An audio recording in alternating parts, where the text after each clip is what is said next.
Oi, pessoal do Itavuano, bom dia. Desculpa.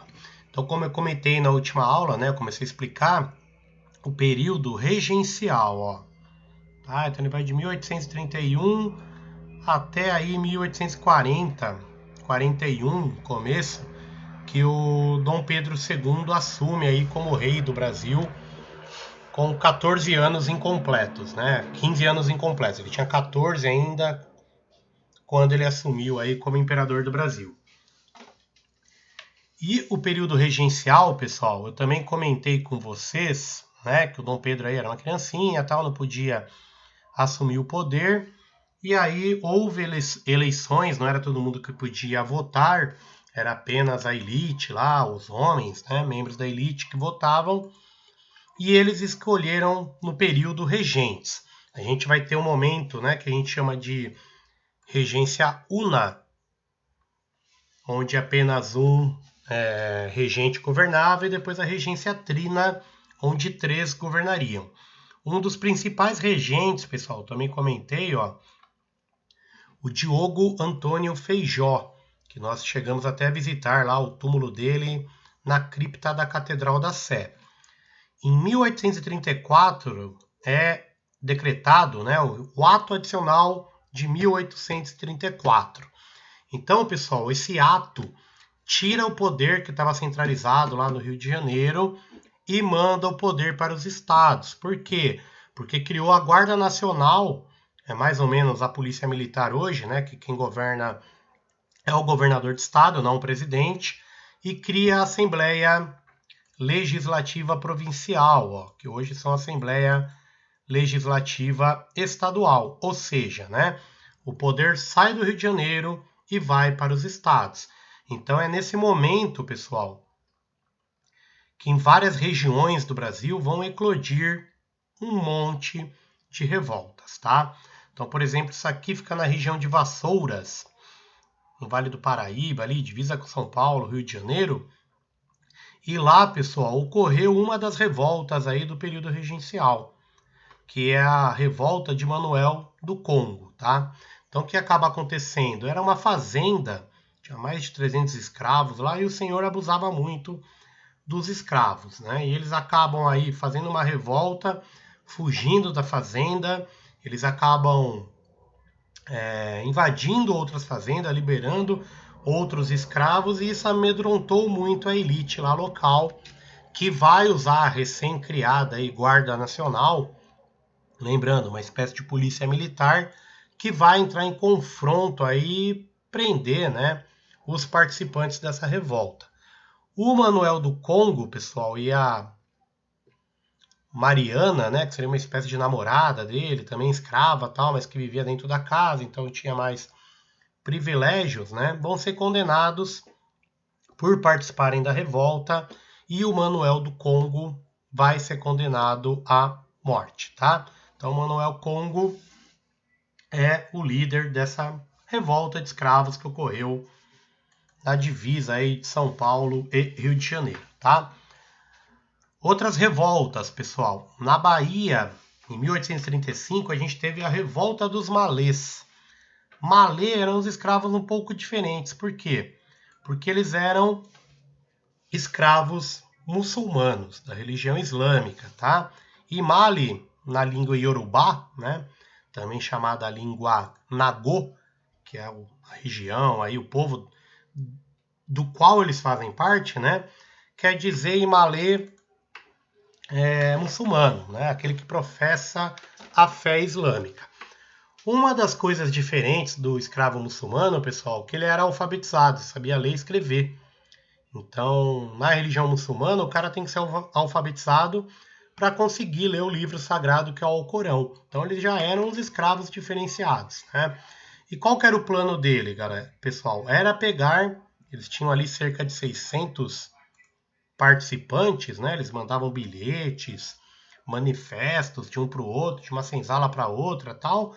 E o objetivo era eles tomarem o poder na Bahia, acabarem ali com a escravidão e fazer da Bahia um estado, um país muçulmano. Então a ideia era criar em pleno Nordeste brasileiro aí, né, um país muçulmano. Então essa é a rebelião dos malês.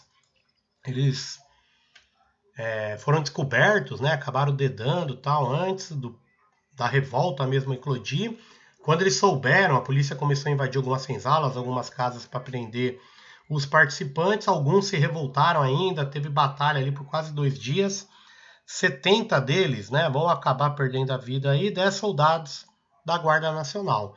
Então essa revolta aí é chamada rebelião ou revolta dos malês, tá? Que eram esses escravos aí muçulmanos. Aqui, pessoal, a gente tem as principais, não todas, né, revoltas que ocorreram no Brasil, tá?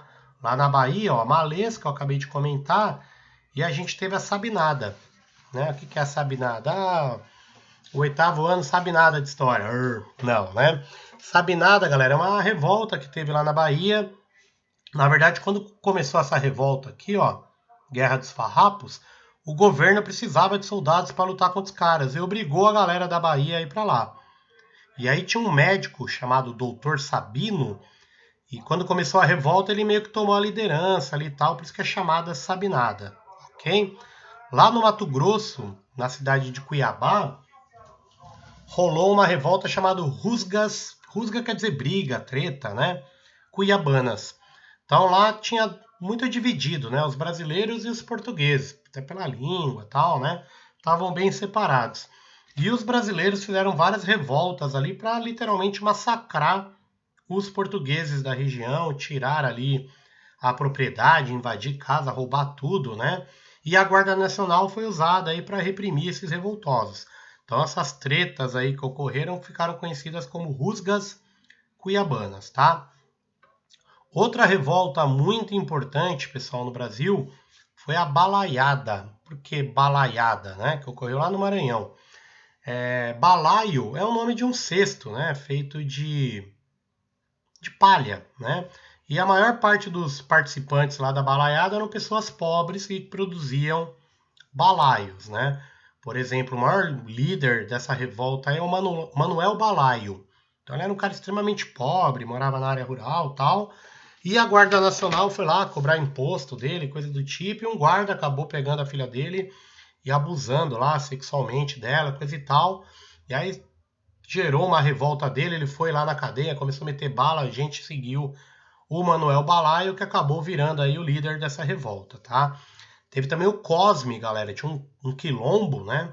E quando o Cosme ficou sabendo lá da luta do Manuel Balaio contra a Guarda Nacional e contra a situação de fome e tal que a região vivia, aderiu também à revolta, né? Tem um outro lá chamado Raimundo, que era um peão sertanejo, que a gente chama aqui também. Então, vários grupos de pobres aí, né? Chegaram até a expulsar o governador lá da região, tomaram a cidade de Caxias, que era aí na época a principal cidade da região, né?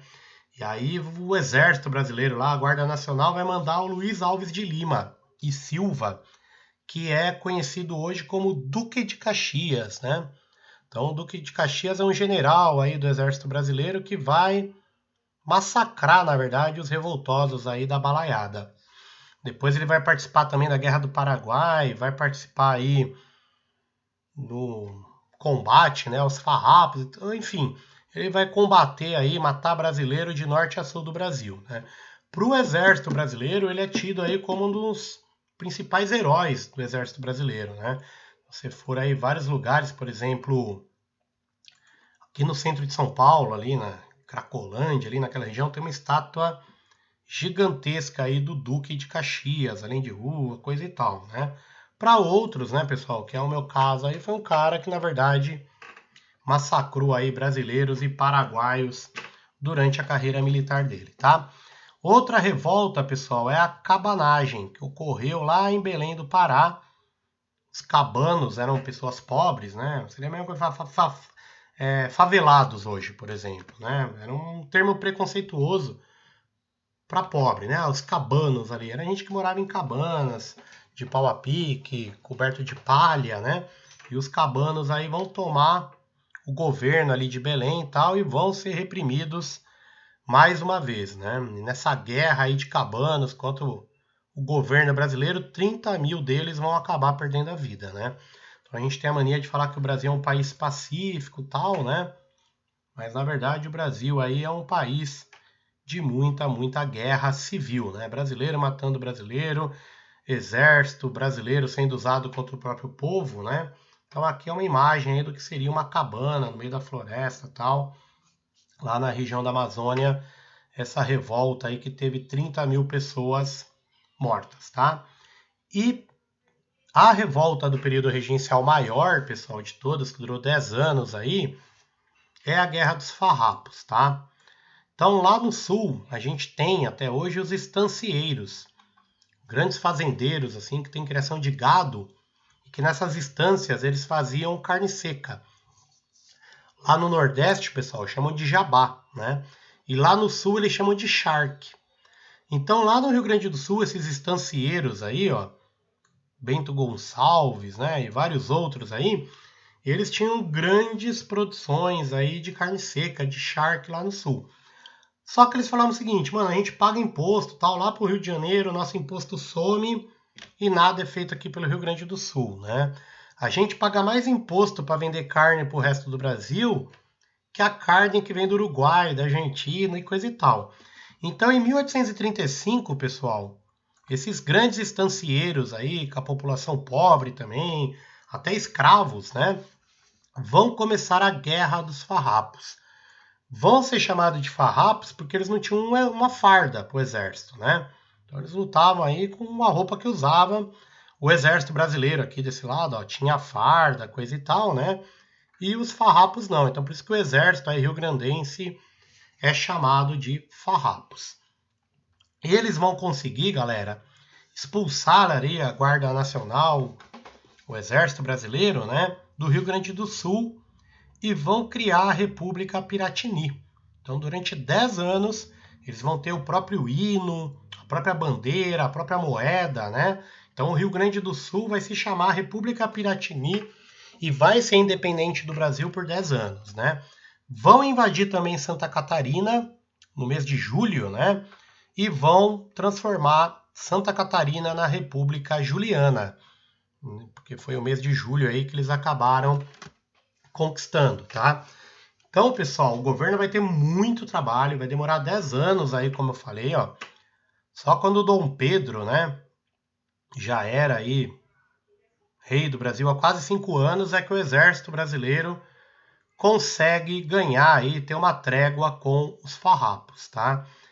A gente fala, pessoal, que eles perderam no campo de batalha, mas os farrapos conseguiram tudo o que queriam. Então, eles tiveram mais autonomia, o imposto dele foi baixado, que a carne que vinha do Uruguai e da Argentina aumentou, tá? Então, por isso, pessoal, que a gente tem até hoje, né, muita gente lá no Rio Grande do Sul que é separatista, né? O Estado brasileiro considerado aí mais separatista, né? Porque durante muito tempo o Rio Grande do Sul foi um país independente, né? Depois retornou ao Brasil. Olha, por exemplo,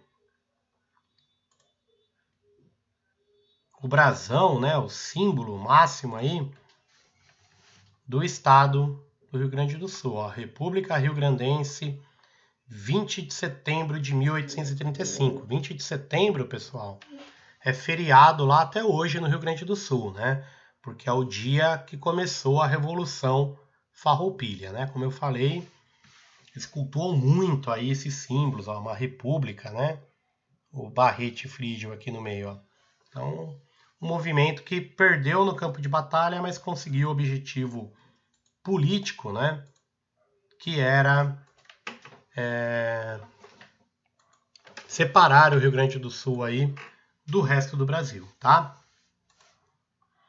E era isso, pessoal. Então, na aula de hoje, né, eu saí aqui do livro, mas era mostrar para vocês as principais revoltas do período regencial.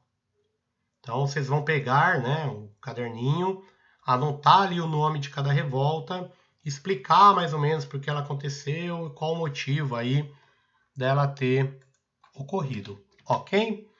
Então é isso. Até a próxima aula. A gente tem aula na quarta-feira, né? Uma videoconferência. Ok, pessoal?